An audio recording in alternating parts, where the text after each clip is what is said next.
Welcome back to MMA Oddsbreaker, ladies and gentlemen. I'm Frank Trigg. That is Curtis Southern on the other end of the line. He's getting ready to fight.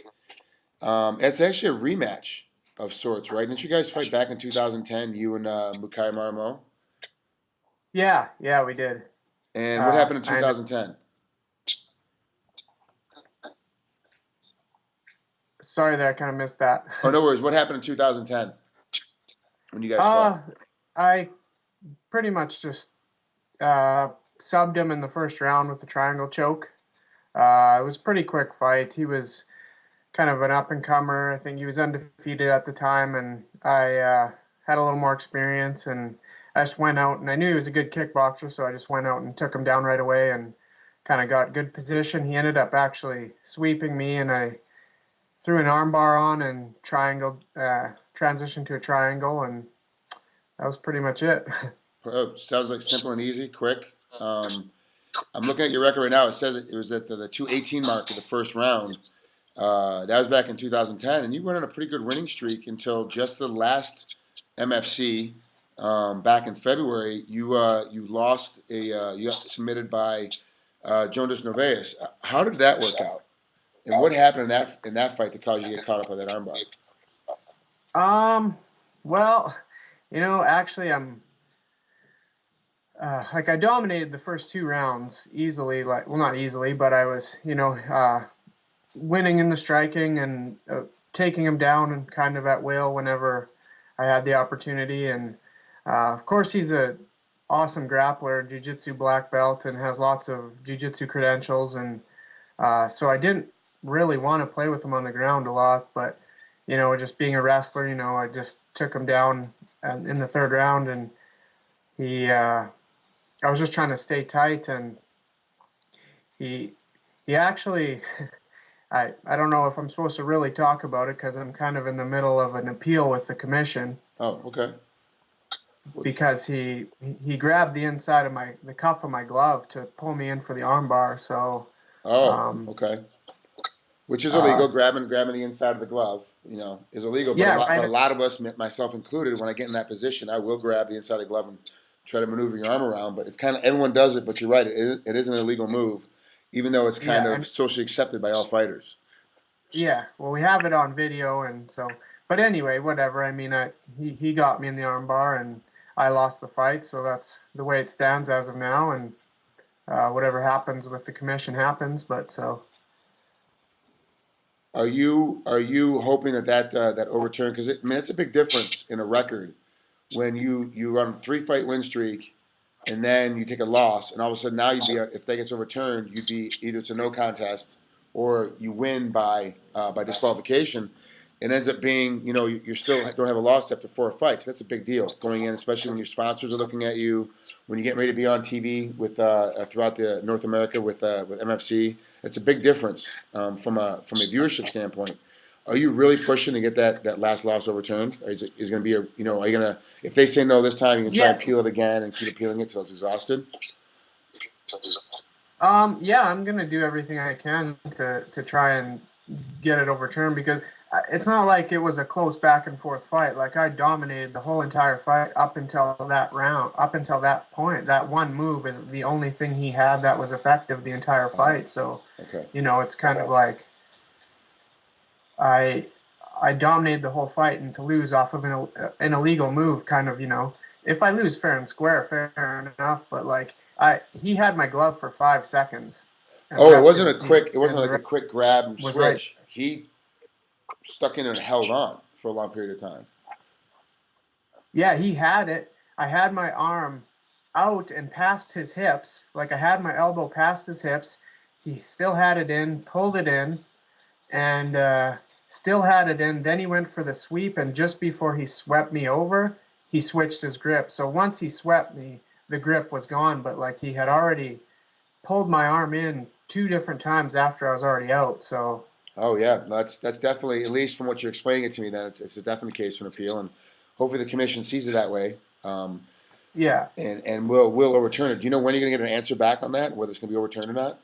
Uh, well, I sent in a couple emails, and now I got my manager to send in one, and we kind of had to go over the head of the commissioner and go to his superiors. So I think they're maybe reviewing it right now, and hopefully we'll hear back from them soon. And that's the Edmonton Commission. Is taking a look at it. Yeah, Okay. yeah. Well, now let's break down what's going to happen between you and Marmo right now. Like this is the next fight that's coming up here on May 10th. It's back at the Shaw Conference Center up there in Edmonton. Do you think the fight's going to be any different? Both of you have grown. It's been over almost 3 years since the last time you fought. I mean this is a totally different matchup, even though it is a rematch. It's a totally different matchup. How do you think this fight's going to break down now? Yeah, I mean, yeah, we're both totally different fighters. It's 3 years ago now, and he's improved his game a lot, and I think I've improved my game a lot.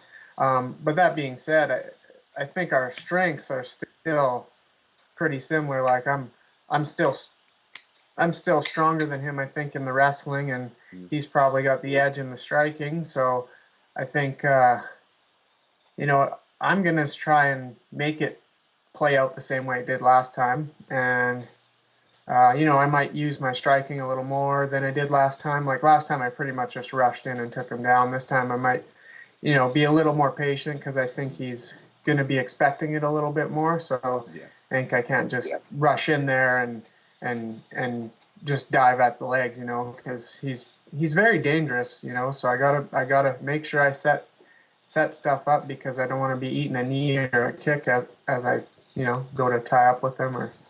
But I think my striking's probably closer to his level than he thinks. So I mean, I've shown in my last couple of fights that I've improved a lot with my stand up, and I have heavy hands. So if I land my punches, I can hurt him with that. So It's he's a got to very watch out. interesting matchup because he spent a lot of time working on his ground game as well. So in the first matchup, it was striker versus wrestler ground guy.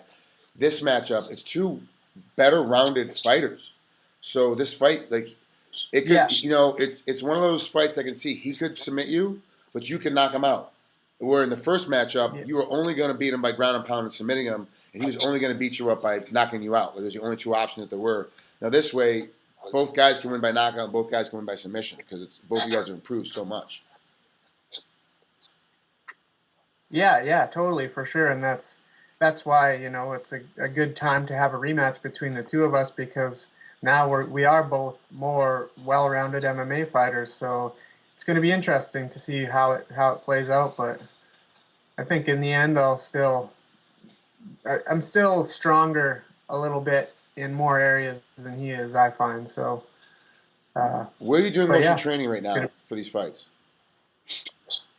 What am I doing? Where are you training right now? What location? I train here at Alliance Martial Arts in Saskatoon. Okay, so you don't move far from home. You stay put. No, no, yeah, I've been there my whole career, and it's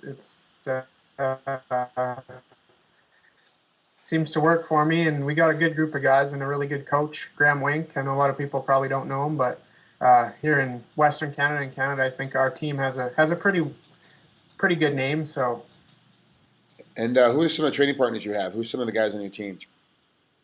Tyson Steele, he's fighting for World Series of Fighting right now. Yep.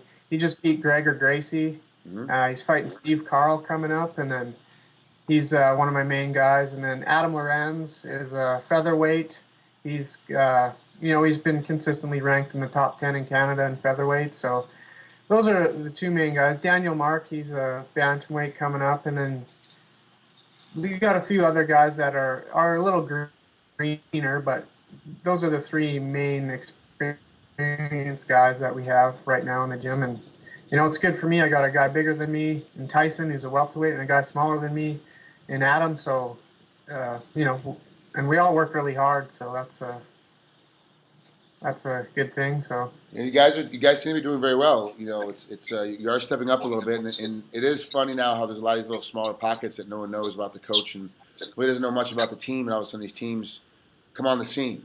All of a sudden with World Series of Fighting and with Maximum Fighting Championships, you guys have come on, and people start paying attention to you a lot more, especially after this fight. And if this fight ends, no matter how it ends, if you knock them out or you submit them, you're going to be getting pushed down to the next level. You're 11-4. That'll make you 12-4. If you get the overturned, you'll be 12-3.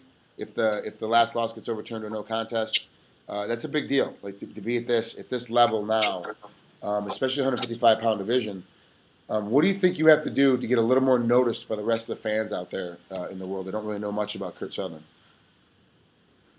I think I just got to keep performing. You know, my last fight was a great performance up until the armbar, and it showed that yeah, I'm not just a wrestler anymore. I can stand, I can strike, and even when I do throw my wrestling in there, I do go for bigger amplitude takedowns. Like my last fight, I suplexed him. Did some pretty explosive double legs, and so I'm not just a lay and pray type guy. I throw hands, I throw punches, and if I just go out there and fight like I normally do, I think fans like that style of fighting. You know. Yeah, it's perfect. I like it. Well, Kurt, thanks for coming on here. I know it's a Sunday and you want to get relaxed a little bit. I appreciate you coming on here with MMA Oddsbreaker, and good luck against your on your fight May 10th in Maximum Fighting Championships up there in Edmonton, Canada. Yeah. Thank you very much. Take care, bud. Awesome. You too.